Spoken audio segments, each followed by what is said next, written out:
ማርያም ብትወለድ አይደለ እናቲቱ ሔዋን የከበረችው? ስለዚያ ነው።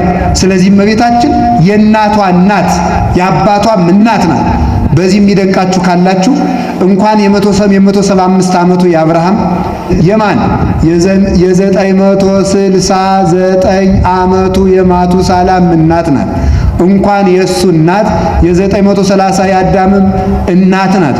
እንኳን የነሱ እናት የብሉየ መዋዕል አብላየ ዘመናት ዘመናትን አስረጅቶ የሚኖረው የዘመናት ባለቤት የቀዳማዊ ቃል የእግዚአብሔር እናትም ናት። ለኛ ሕጹራነ መዋዕል ለምንሆን ዘመን አጭሮች ለምንሆን ለኛ እናት ብትሆንም ብርቅና ድንቅ አይደለም። ለቀዳማዊ ቃል እናቱ ሆና ተገኝታለችና በዚህ ምክንያት እመቤታችን የበረከት ምንጫችን ናት። በሷ በረከትን ስላገኘን አሁንም ደግመን በማህሌት ሁሉ ጊዜ የምትባል አንዲት ቃል አለች። ማህሌት ሲጀመር ስቡ ወውዱ ዘሳረ ኩሉ ዓለመ በሐቲ ቃል ይባላል። በአንድ ቃል ላይኩን ብሎ ዓለምን የፈጠረ ስቡ እግዚአብሔር የተመሰገነ ይሁን። ማታ ማህሌት ሲጀመር እንዲህ ነው የሚባለው፣ ስቡ ወውዱስ ከቃሉ ጋር ስቡ ወውዱስ ዘሳረ ኩሉ ዓለመ በሐቲ ቃል፣ ዓለምን በአንድ ቃል የፈጠረ እግዚአብሔር ይመስገን ከተባለ በኋላ ነግስ የሚባል አለ። እሱ ከተባለ በኋላ መጨረሻ ላይ አንዲት የማትቀረካል አለ።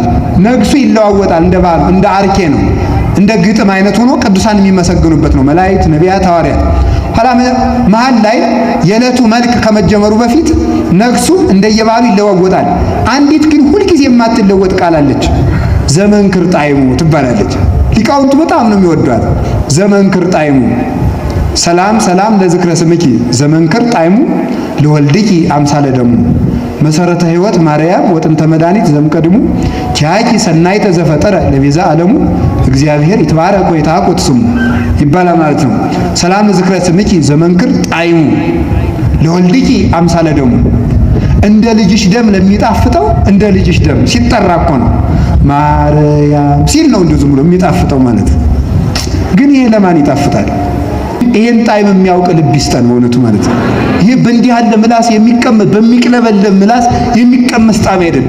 የማርያም ስም ለእግዚአብሔር የጣፈጠ ስም ነው በእውነት ማለት ነው። ለእግዚአብሔር የጣፈጠው ስም ፍቅረ መኑ ተመልከቱ። አሁን እንደው አባ ጽጌ ድንግል ለመሆኑ እግዚአብሔርን ያወረደው ውበት ማን ነው ነው የሚለው እና ማርያም የሚለው ስም እንደ ልጅሽ ደም ለሚጣፍጠው ለወልድኪ አምሳለ ደሙ ስምሽ ምስጋና ይገባል።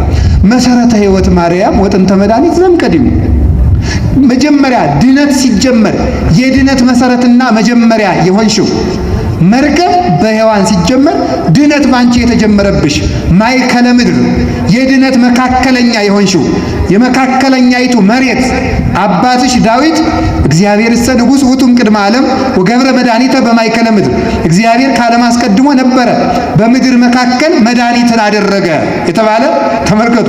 ወገብረ መድኃኒተ በማእከለ ከርሳ ለድንግል ይላል ቅዱስ ያሬድ በዝማሬው። ዳዊት በመሬት መካከል እግዚአብሔር መድኃኒትን አደረገ ቢለው ቅዱስ ያሬድ መጣና የመሬት መካከል ቢሏችሁ ሌላ መሰለቻችሁ እንዴ? የመሬት መካከል የተባለ የማርያም ማህፀን ነው አለ። በሷ መካከል ድነት የተደረገብሽ የድነት መወጠኛ ማርያም ሆይ ኪያኪ ሰናይተ ዘፈጠረ ለቤዛ ዓለሙ መልካሚቱን አንቺን ለዓለም ቤዛ አድርጎ የፈጠረ እግዚአብሔር ይትባረክ ወይትሐቆት ስሙ ልዑል እግዚአብሔር ስሙ የተመሰገነ ይሁን።